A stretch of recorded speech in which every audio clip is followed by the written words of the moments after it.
시험을 참는 자는 복이 있나니 이는 시련을 견디어낸 자가 주께서 자기를 사랑하는 자들에게 약속하신 생명의 면류관을 얻을 것이기 때문이라.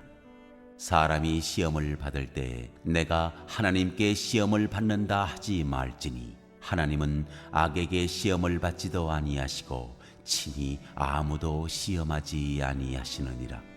오직 각 사람이 시험을 받는 것은 자기 욕심에 끌려 미혹됨이니 욕심이 잉태한즉 죄를 낳고 죄가 장성한즉 사망을 낳느니라. 내 사랑하는 형제들아, 속지 말라.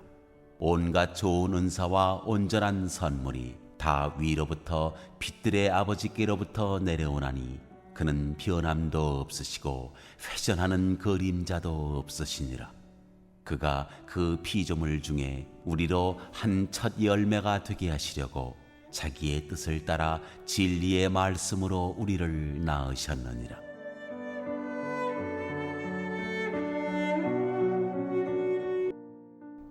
지금 우리가 사는 시대는 광고가 너무 넘쳐나는 세상입니다. 그만큼 허위 광고도 많고 자칫 잘못하다가 큰 금전적인 문제를 겪기도 합니다.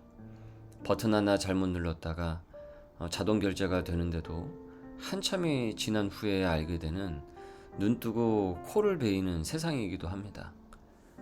그런 광고들이 겉으로는 선물 같지만은 실은 인간의 욕심을 딱 겨냥한 미끼일 때가 매우 많습니다. 오늘 야고보서는 전합니다. 시험을 참는 자는 복이 있나니 생명의 면류관을 얻을 것이다. 생명의 면류관은 하늘로부터 주어지죠.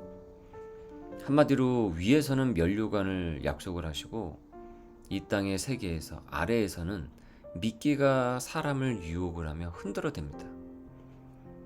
오늘의 말씀은 세상의 욕구를, 이 덫을 놓는 미끼를 우리가 잘 분별을 하고 진짜 참 면류관을 바라보며 걷는 법을 배우게 됩니다.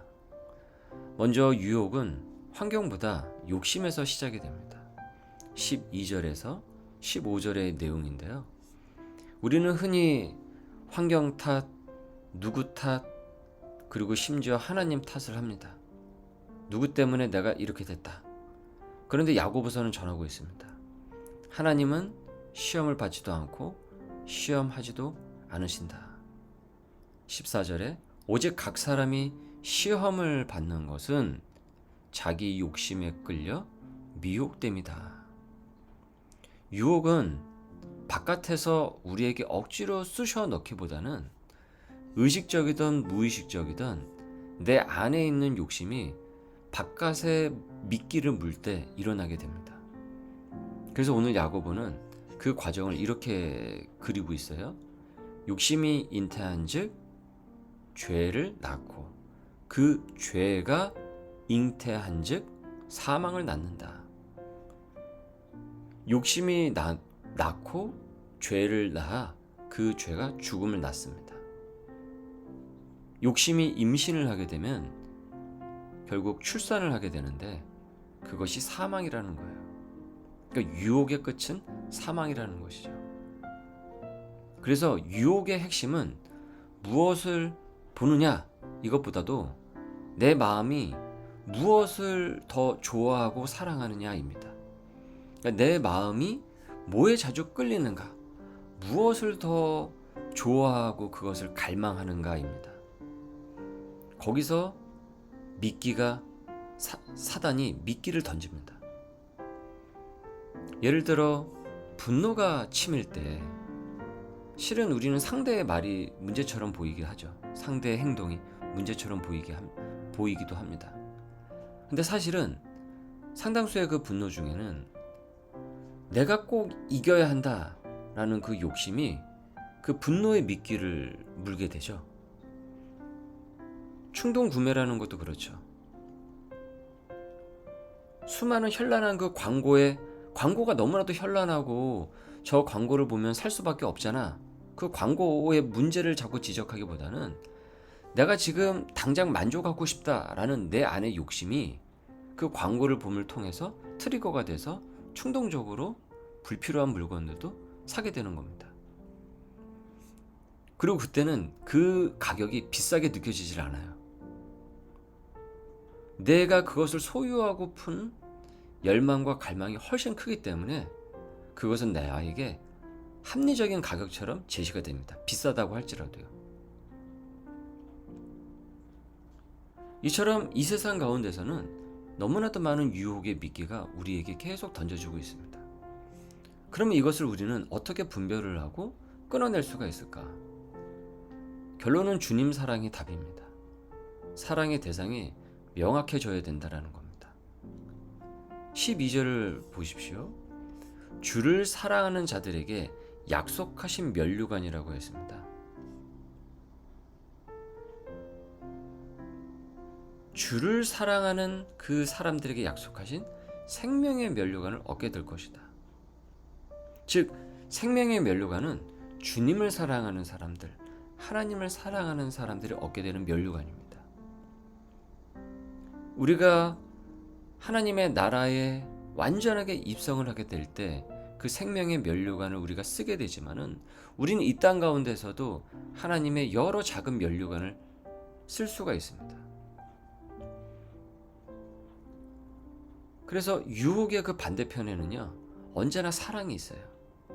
그러니까 내가 그 유혹에 계속 끌려다닌다라는 것은 그것을 되게 좋아하고 그거를 되게 사랑하기 때문입니다. 그래서 욕심이라는 것은 즉시 만족을 사랑하게 되고요, 믿음은 주님을 사랑하게 됩니다.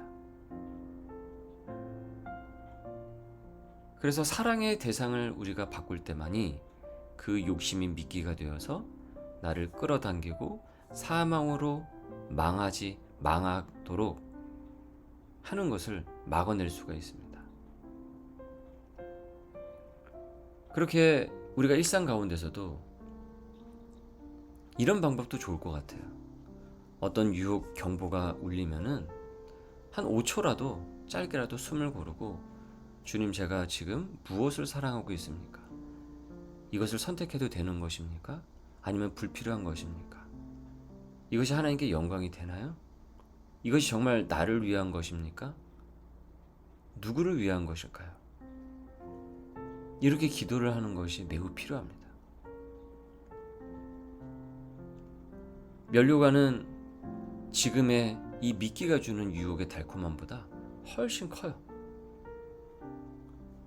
그래서 우리 가운데 이 분노 사회라고 하는 이 사회에서 살 때 우리가 이 분노 대신에 오늘 이것 하나는 감사를 더 메모하고, 충동 구매 대신에 24시간 보류를 하고, 부정적인 말 대신에 축복의 말 한마디로 대처해야 하는 것도 매우 큰 지혜입니다. 여러분, 이것을 작다고 무시해서는 안 됩니다. 이 작은 멈춤이요, 욕심을 끊어내고요, 은혜를 여는 스위치가 됩니다. 마지막으로 16에서 18절의 말씀인데요, 야고보서는 두 번째로 시선을 위로 올립니다. 각양 좋은 은사와 온전한 선물이 다 위로부터, 좋은 것은 다 위로부터 변함없으신 빛들의 아버지께로부터 내려온다. 여러분, 진짜 좋은 것은 다 위로부터 내려와요. 온전한 진짜 선물은 다 위로부터 내려옵니다. 밑에서는 유혹이 미끼로 우리를 유혹을 하고 속삭입니다.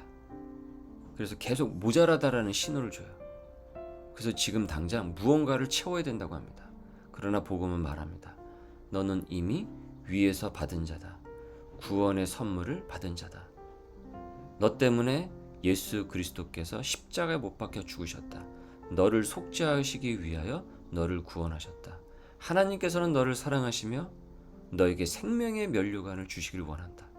너의 가정을 축복하시길 원한다. 너가 하고 있는 그 일이 소명화되기를 원하신다. 너의 관계를 통하여 복의 근원이 되기를 원하신다.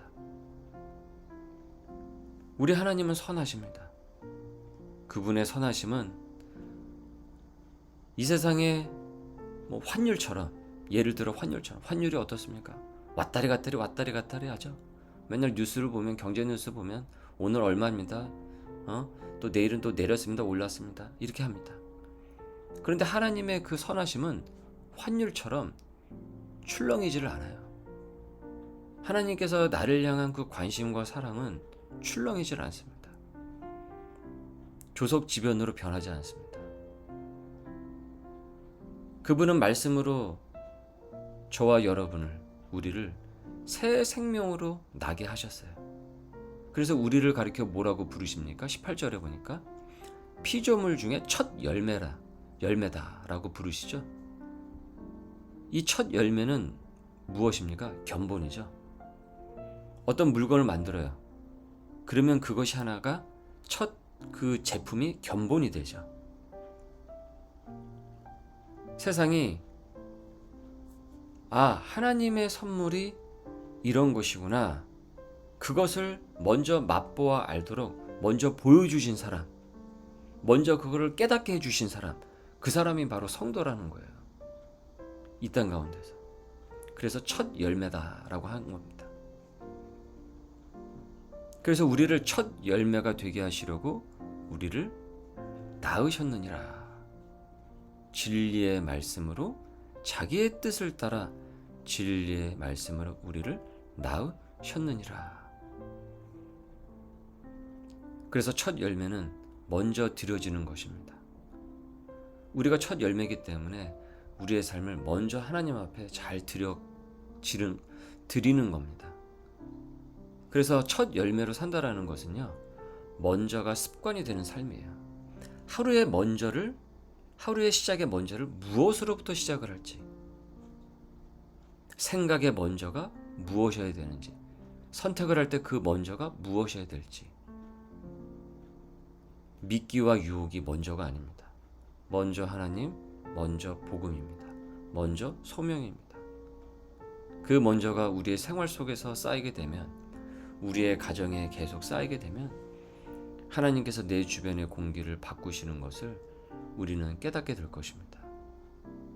그렇게 우리는 가정에서, 나의 그 일터에서, 소중한 우리의 교회, 하나님의 첫 열매가 되어야 할 것입니다. 이 땅에서 승리는 하나님의 약속을요, 더 크게 보게 될 때 가능합니다. 하나님의 약속을 더 사랑할 때 가능합니다. 그래서 미끼는 아래에서 오지만 선물은 위에서 내려옵니다. 오늘도 유혹은 우리 욕심에 말을 겁니다.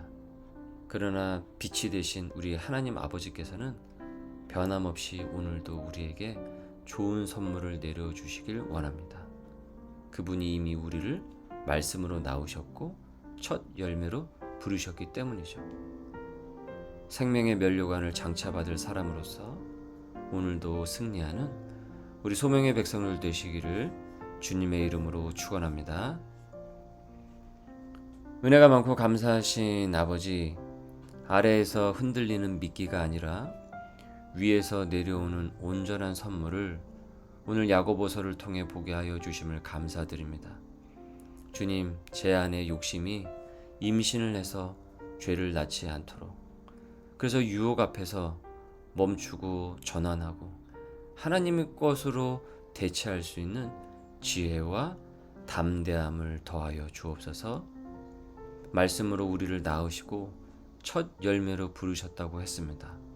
오늘도 먼저 감사하고, 먼저 하나님과 출발을 하고, 먼저 복음을 먼저 생각하면서 우리에게 주신 사명을 소명화로 진행시켜 나갈 수 있도록 은혜를 더하여 주옵소서.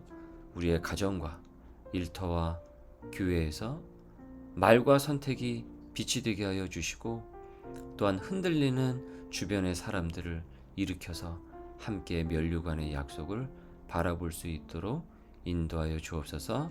변함없으신 주님을 신뢰합니다. 오늘도 그 작은 순종을 바로 시작하게 하여 주시고, 그 순종 위에 하늘의 기쁨과 축복을 더하여 주옵소서. 감사합니다.